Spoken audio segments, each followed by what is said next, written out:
就不能不说巴黎。说到巴黎，更不能不说咖啡。左岸咖啡是巴黎最有名的地标。来过巴黎的人都知道，左岸咖啡是泛指巴黎左岸圣日耳曼区的好几间咖啡馆，有花神咖啡、双手咖啡等等。但是这一区又是如何成为有名的咖啡区？时髦的圣日耳曼区 Saint-Germain-des-Prés 和巴黎最老的教堂圣日耳曼修道院，其历史可追溯到中世纪。画廊林立的街道通往以印象派艺术闻名的奥赛博物馆，人行道的书商在塞纳河畔贩售古董书籍，圣日耳曼大道将文学爱好者吸引到花神咖啡馆这样著名的咖啡厅，这里曾受到海明威等知名作家青睐。嗨，欢迎来到路巴黎。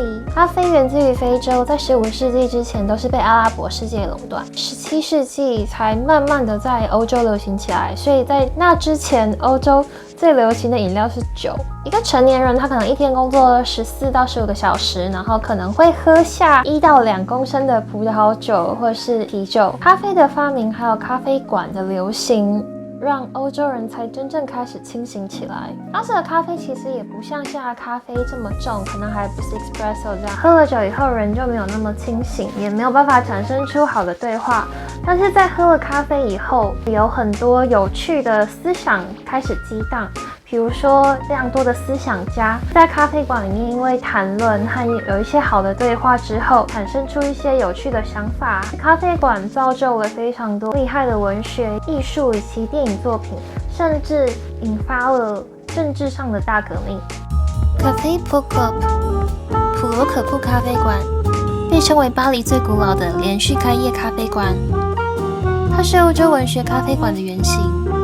它在1686年开业，由西西里人 Francisco Procopio 开设。在巴黎的咖啡历史与社交文化里 ，Café Pot Club 占了非常重要的一部分。自从有影响力的人物开始在这里喝咖啡、谈论文学艺术，咖啡便和电影、艺术、文学再也分不开了。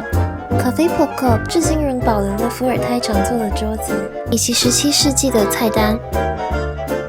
Café de Flore花神咖啡馆创建于1887年，其名源自于林荫大道旁的一尊雕像弗罗拉，罗马神话中的春之母，花朵和花园的女神。咖啡馆的室内装饰为经典的中式运动风格，红色座位、桃花心木和镜子，自2战以来没有太大的变化。